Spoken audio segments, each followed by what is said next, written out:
Hello అండి. Welcome back to our channel Siri story time. ఈరోజు చెప్పుకోబోయే కథ 'దరికి రావచ్చని' 24th పార్ట్. కథలోకి వెళ్ళబోయే ముందు మర్చిపోకుండా లైక్ చేసి, కామెంట్స్ ఇచ్చి సబ్స్క్రైబ్ చేసుకోండి ఫ్రెండ్స్. చూస్తున్నారు కానీ అస్సలు లైక్ చేయటం లేదు. అలాగే కామెంట్స్ కూడా ఇవ్వటం లేదు. ప్లీజ్ లైక్ చేసి కామెంట్స్ ఇవ్వండి. ఈ ఆలస్యం ఎందుకు, కాదేంటో చూద్దాం. 'దరికి రావచ్చని' 24th పార్ట్. నీల్ రాత్రంతా ఆ పని గురించి ఆలోచిస్తూ ఎప్పటికో పడుకున్నాడు. సుజాత వచ్చి లేపుతుంటే, అమ్మా రాత్రంతా సరిగా నిద్రలేదు, కొంతసేపు పడుకోనివ్వు అన్నాడు. నీల్, ఈరోజు వ్రతం ఉంది, మర్చిపోయావా? లే, పంతులు గారు వస్తారు, రెడీ అవ్వాలి. అంజు లేచి రెడీ అవుతుంది కూడా, లే అని చెప్పి వెళ్ళింది సుజాత. నీల్ లేచి, తానెందుకు లేవదు, తనకేమైనా నాలా బాధ ఉందా? రాత్రంతా హాయిగా నిద్రపోయి లేచుంటుంది. తానక్క వల్ల నాకు రాత్రంతా నిద్రలేదు, నన్నెందుకు మోసం చేసి అతన్ని పెళ్లి చేసుకుందో తెలుసుకోకపోతే నాకు నిద్ర పట్టేలా లేదు అని మనసులో అనుకుంటూ కూర్చున్నాడు. మళ్ళీ సుజాత వచ్చి, ఏంటి నీల్ కూర్చొని ఏదో ఆలోచిస్తూ ఉన్నావు, రెడీ అవ్వు, మీ అత్తగారి ఫ్యామిలీ వస్తున్నారు అనేసరికి, అంటే అపర్ణ కూడా వస్తుందా అని మనసులో అనుకొని, సరే అమ్మా రెడీ అవుతాను అని హుషారుగా పైకి లేచాడు. సుజాత ఆశ్చర్యంగా, ఇప్పటిదాకా నీరసంగా కూర్చున్నాడు, నీకంత హుషారు ఎక్కడి నుంచి వచ్చిందిరా? నువ్వే కదా రెడీ అవ్వంటే ఇప్పటిదాకా చెప్పి మళ్ళీ ఏంటి హుషారు ఎక్కడి నుంచి వచ్చిందని అడుగుతావు? సరే సరే త్వరగా రెడీ అయ్యిరా అని సుజాత బయటికి వెళ్ళింది. అపర్ణ, నీతో ఎలాగైనా మాట్లాడి ఏం జరిగిందో తెలుసుకోవాలి అని అనుకొని అపర్ణ వస్తుందని గబగబా రెడీ అయ్యాడు నీల్. అంజు రెడీ అవుతూ, నాకు చీర కట్టుకోవటం రాదే అమ్మ త్వరగా వస్తే బాగుండు అని చీర కట్టుకోకుండా కూర్చొని ఉంది. సుజాత వచ్చి, అంజు రెడీ అయ్యావా అని అంజుని చూసి, ఏమైంది అంజు చీర కట్టుకోకుండా కూర్చున్నావు? అత్తయ్య, అది నాకు చీర కట్టుకోవటం రాదు, అమ్మ వస్తుందేమని చూస్తున్నాను అని అన్నది. సుజాత నవ్వుతూ, దీనికోసం అమ్మ రావాలా? నన్ను అడిగితే నేను కడతాను కదా, అయినా ఈ రోజులే, రేపటి నుంచి నీకేమి ఇష్టమో అవే వేసుకుందులే అని అంజుకి చీర కట్టి నగలు పెట్టి, ఇప్పుడు అద్దంలో చూసుకో ఎలా ఉందో చెప్పు అని అన్నది. అంజు అద్దంలో చూసుకొని, చాలా బాగా కట్టారు అత్తయ్య అన్నది. అప్పుడే అంజు ఉన్న రూమ్లోకి లక్ష్మి, ఆయుష్ వచ్చి, అంజు రెడీ అయ్యావా, నీకు చీర కట్టుకోవటం రాదు ఎలా అని అనుకుంటూ వచ్చాను, పర్వాలేదే బాగానే కట్టుకున్నావే అన్నది లక్ష్మి. నేనెక్కడ కట్టుకున్నాను అమ్మా, అత్తయ్య కట్టారు అని చెప్పింది అంజు. ఇప్పుడు ఎవరు కడితే ఏమైందిలే కానీ అపర్ణ ఎక్కడ వదినా, ఇప్పుడు తనకి ఎలా ఉంది అని అడిగింది. అవునమ్మా, అప్పు రాలేదేంటి అని అంజు కూడా అడిగింది. అప్పు ఇంకా నిద్ర లేవలేదంజు, మీ బావ లేట్ అవుతుందని అప్పుని తీసుకొని తను వస్తానని చెప్పి మమ్మల్ని వెళ్ళమన్నాడు, మేం మాత్రం వచ్చాం, కొంచెం సేపట్లో అప్పు కూడా వస్తుందిలే అని చెప్పింది. సరే, నేను పూజకి ఏమైనా కావాలేమో పంతులు గారిని అడుగుతాను అని సుజాత వెళ్తుంటే, వదిన నేను వస్తానని లక్ష్మి కూడా వెళ్ళింది. నీళ్ళు రెడీ అయ్యి శ్రీధర్ వాళ్ళు రావడం చూసి అపర్ణ వచ్చి ఉంటుందని గబగబా బయటికి వచ్చి, అపర్ణ ఎక్కడ కనిపించుకోపోవటంతో నీరసం వచ్చి శ్రీధర్ గారి పక్కన కూర్చున్నాడు. శ్రీధర్ పక్కన ఆదిత్య కూర్చుని ఉంటే ఆదిత్యని చూసి నవ్వి, ఇతన్ని వాళ్ళ అన్నయ్య గురించి అడిగితే అపర్ణ ఎందుకు రాలేదో తెలుస్తుంది అనుకొని, మీ అన్నయ్య రాలేదేంటి అని అడిగాడు. వదిన ఇంకా లేవలేదు, లేచిన తర్వాత వదిన తీసుకొని వస్తా అని చెప్పాడు ఆదిత్య. ఆ మాట వినగానే ఆర్య అపర్ణ మీద అంత ప్రేమ చూపించడం నీలికి నచ్చలేదు. ఆర్య మీద కోపం కూడా వచ్చి ఏం మాట్లాడకుండా సైలెంట్గా కూర్చొని అపర్ణ గురించి ఆలోచిస్తూ, నాకే అపర్ణ మీద ఎక్కువ ప్రేమ ఉందనుకునేవాడిని, నాకన్నా ఎక్కువగా ఎవరు అపర్ణని ప్రేమించలేరని అనుకున్నా, కానీ ఇతని మాటలు వింటుంటే అపర్ణని నాకన్నా ఎక్కువగా ప్రేమించాడా, అందుకే అపర్ణ అతన్ని పెళ్లి చేసుకుందా అని మనసులో అనుకోగానే నీళ్ళకి తెలియకుండానే ఆర్య మీద కోపం వచ్చింది. సుజాత వచ్చి, నీళ్ళురా పంతులు గారు పిలుస్తున్నారని పిలిచారు. నీళ్ళు లేచి వెళ్ళి వ్రతం చేసే దగ్గర కూర్చున్నాడు. తర్వాత అంజుని తీసుకొచ్చి కూర్చోబెట్టారు. వ్రతం స్టార్ట్ అయింది. ఆర్య పేపర్ చదివి పక్కన పెట్టి రూమ్లోకి వెళ్ళాడు. ఇంకా అపర్ణ నిద్రపోతూ ఉంది. అమ్మడు, అందరూ వెళ్ళి చాలాసేపు అయింది, మనం కూడా వెళ్ళాలిలే అని లేపాడు. అపర్ణ కళ్ళు తెచ్చి చూసి, అప్పుడే వెళ్ళిపోయారా అని అడిగింది. అప్పుడే ఏంటమ్ముడు, ఇప్పుడు టైం 8 అయింది, అందరూ 6కే వెళ్ళిపోయారు, నువ్వులే స్నానం చేసి రెడీ అవ్వాలి అని అన్నాడు. అక్కడికి వెళ్తే నీళ్ళని చూడాల్సి వస్తుందని భయంతో ఇప్పటిదాకా లేవకుండా పడుకుంది. అపర్ణ ఇప్పుడు అక్కడికి వెళ్ళకుండా ఎలా తప్పించుకోవాలని ఆలోచిస్తూ ఉంది. అమ్మడు, ఏంటి ఆలోచిస్తున్నావులే, టైం అవుతుంది, నిన్ను అక్కడ వదిలిపెట్టి నేను ఆఫీస్కి వెళ్ళాలి అని అన్నాడు. ఆర్య గారు, నాకు కొంచెం నీరసంగా ఉంది, నేను ఇక్కడే ఉంటాను, మీరు ఆఫీస్ పని చూసుకొని రండి అని చెప్పింది. ఏమైందమ్మడు, హెల్త్ ఏమైనా బాగాలేదా అని నుదుటిన చెయ్యి పెట్టి చూసి, జ్వరం ఏమి లేదే, సరే ముందు బ్రష్ చేసి రా, నేను కిచెన్లోకి వెళ్ళి పాలు ఉన్నాయేమో చూసి వస్తాను, తాగితే నీరసం తగ్గుతుంది, అప్పుడు వెళ్దామన్నాడు. ఆర్య గారు, అక్కడ వ్రతం కూడా అయిపోయి ఉంటుంది, ఇప్పుడు వెళ్ళి ఏం చేయాలి? అపర్ణని అనుమానంగా చూస్తూ, అమ్మడు, నీకు అక్కడికి వెళ్ళటం ఇష్టం లేనట్లుంది, రాత్రి కూడా పెళ్లి కొడుకుని చూసి పడిపోయావంటే కాదు అన్నావు, కానీ ఇప్పుడు నాకు డౌట్ వస్తుంది, నీకు అతను ముందే తెలుసా అని అడిగాడు ఆర్య. అపర్ణ కంగారుగా నాకు తెలియదంటూ బెడ్ దిగి వెళ్ళిపోతుంటే ఆర్య అపర్ణను ఎత్తుకుని వాష్రూమ్కి తీసుకువెళ్ళి అక్కడ దించి బ్రష్ చేసి స్నానం చేసిరా అని టవల్ అపర్ణ మీద వేశాడు. అపర్ణ ఆర్య కోపంగా చూస్తూ డోర్ వేసింది. అమ్మడు, నువ్వు నా దగ్గర ఏదో దాస్తున్నావు కదా, అదేంటో తెలుసుకుంటానని అపర్ణ కోసం చూస్తూ ఉన్నాడు. అపర్ణ స్నానం చేస్తూ ఇప్పుడు అక్కడికి వెళ్లకుండా ఎలా తప్పించుకోవాలో అర్థం కావటం లేదు. ఆర్య గారికి నా మీద అనుమానం వచ్చిందే అనుకో, నన్ను ప్రేమించింది నీళ్ళని తెలిస్తే ఇంకేమైనా ఉందా? నీళ్ళు నేను మోసం చేశానని నా మీద చాలా కోపంగా ఉన్నాడు అనుకుంటా. నేను నీళ్ళని ప్రేమించానో లేదో నాకు ఇప్పటికీ అర్థం కావటం లేదు. రోజు నా కోసం వచ్చి ఎదురు చూస్తూ ఉన్నాడు అని జాలితో ప్రేమించానా, లేక నిజంగానే నీళ్ళంటే ఇష్టపడి గుడికి రమ్మని నిన్ను ప్రేమిస్తానని చెప్పడానికి రమ్మన్నాను, నాకు ఇప్పటికీ అర్థం కావటం లేదు. నా సంగతేమో కానీ నీళ్ళు మాత్రం నన్ను ప్రేమించాడని రోజు అతను చూసే చూపులోనే అర్థమవుతుంది నాకు. నేను రాగానే అతని కళ్ళల్లో కనిపించే సంతోషం రోజు చూసేదాన్ని. ఒకరోజు నేను రాకపోయినా మళ్ళీ నెక్స్ట్ రోజు వస్తానో లేదో అని దిగులుగా ఉండేవాడు. నన్ను చూడగానే నిన్నెందుకు రాలేదని కళ్ళతోనే అడిగేవాడు. అంతలా నన్ను ప్రేమించిన తను నేను కనిపించకపోయేసరికి ఎలా అయిపోయి ఉంటాడో అర్థం చేసుకోగలను. నీళ్ళని ఆ రోజు గుడికి రమ్మని నేను కనిపించకుండా పోవడంతో నా మీద కోపం పెంచుకొని ఉంటాడు. ఇప్పుడు వెళ్తే ఎందుకు అలా చేశావని అడిగితే ఏమని చెప్పాలి?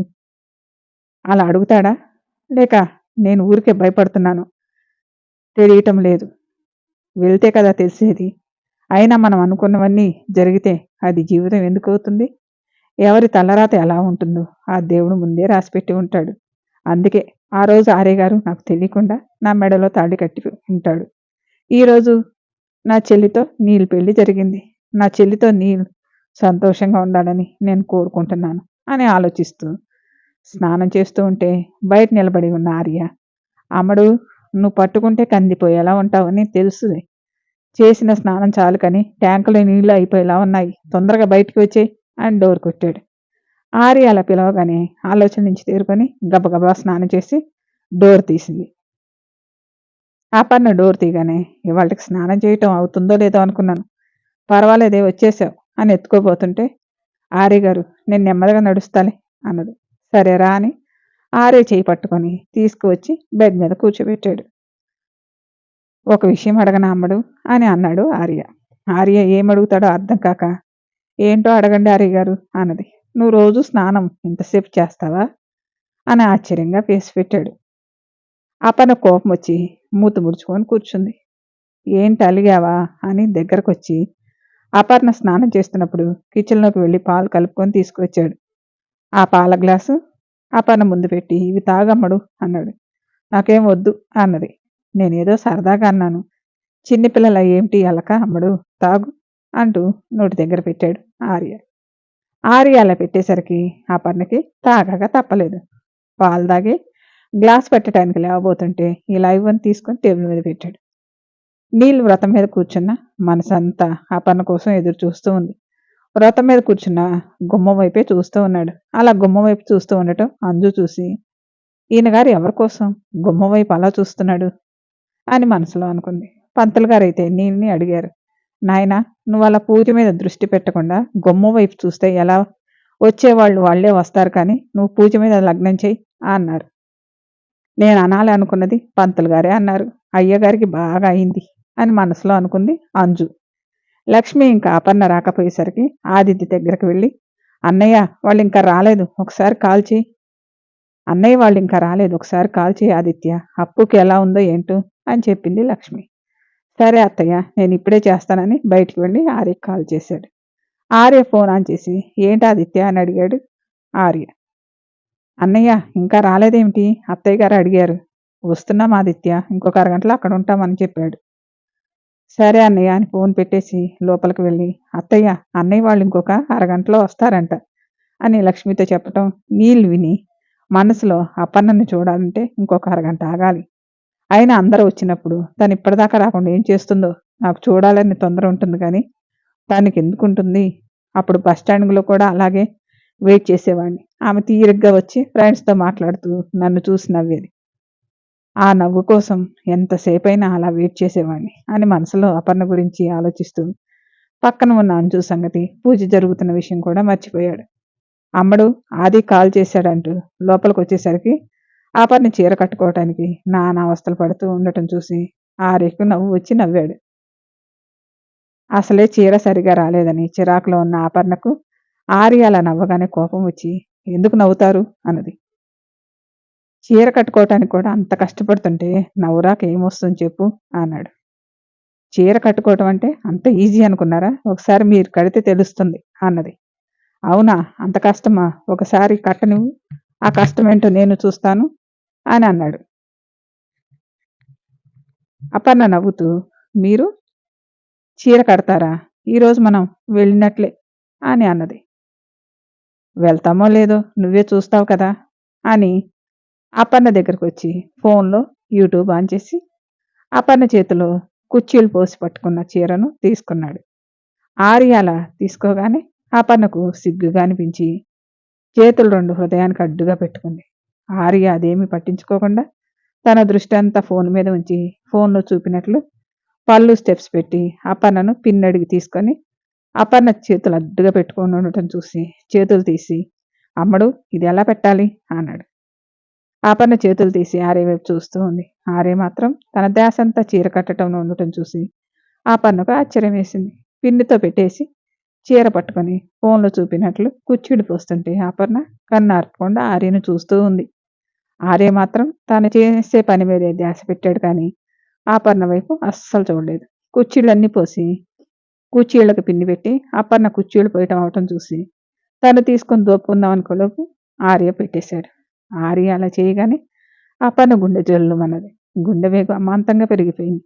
ఆర్య అపర్ణను ఒక్కసారిగా చూసి అంతా పర్ఫెక్ట్గా వచ్చిందమ్ముడు, ఒకసారి అద్దంలో చూసుకో, నేను ఇప్పుడే వస్తానని వాష్రూమ్లోకి వెళ్ళాడు.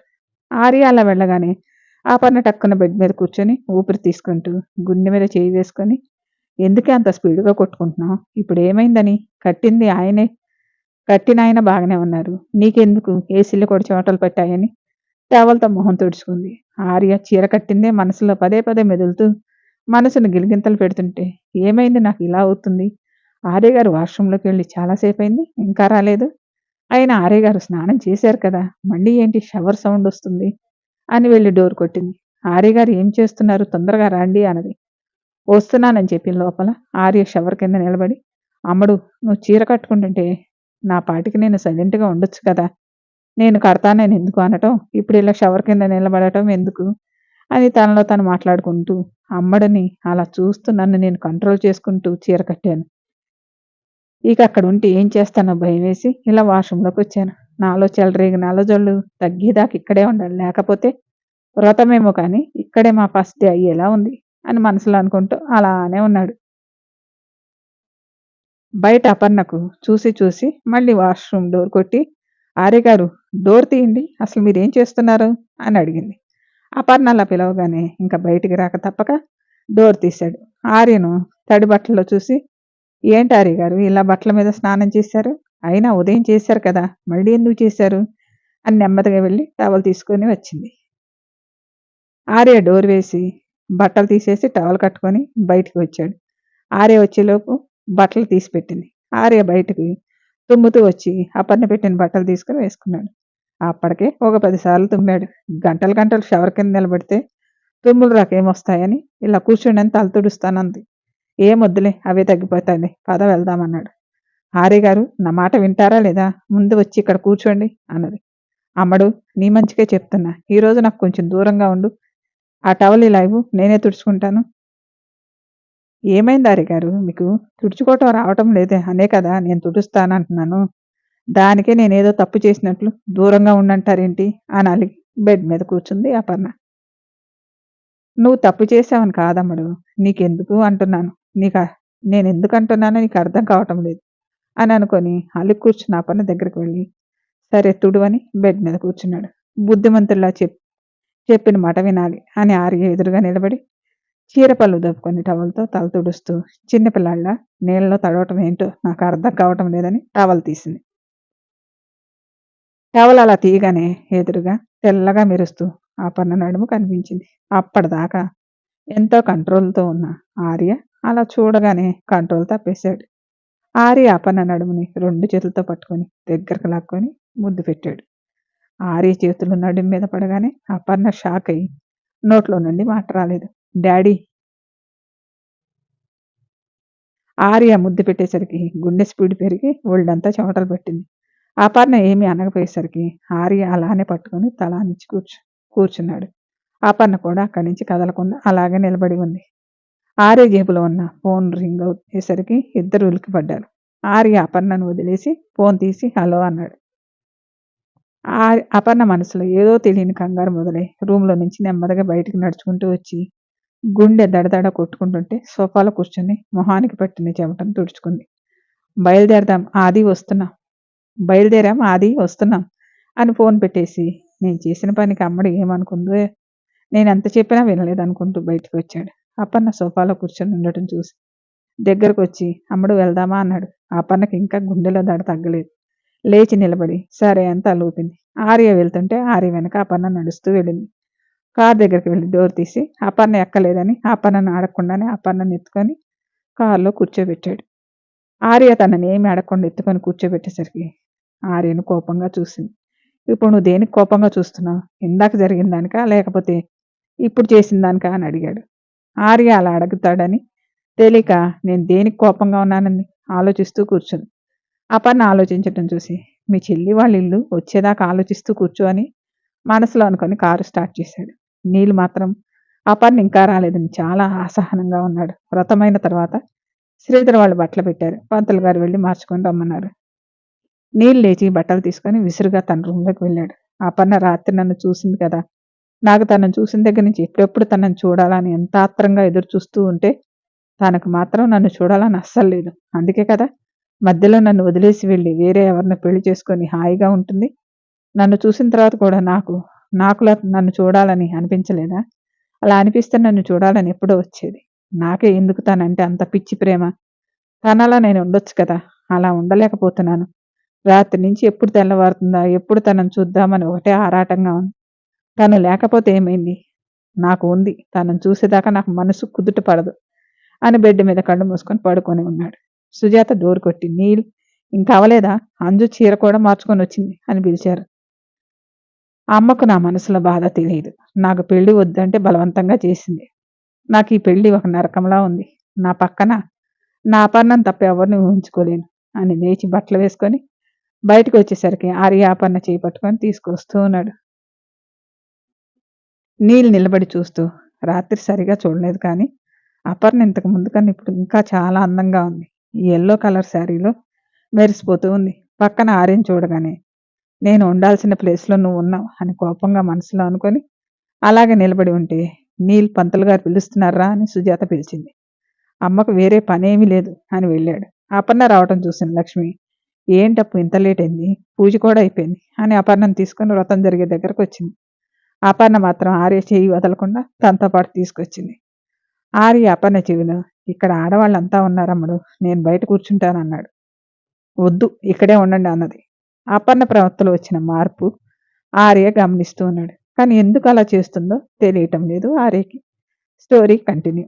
మళ్ళీ నెక్స్ట్ ఎపిసోడ్‌లో కలుసుకుందాం. Thank you.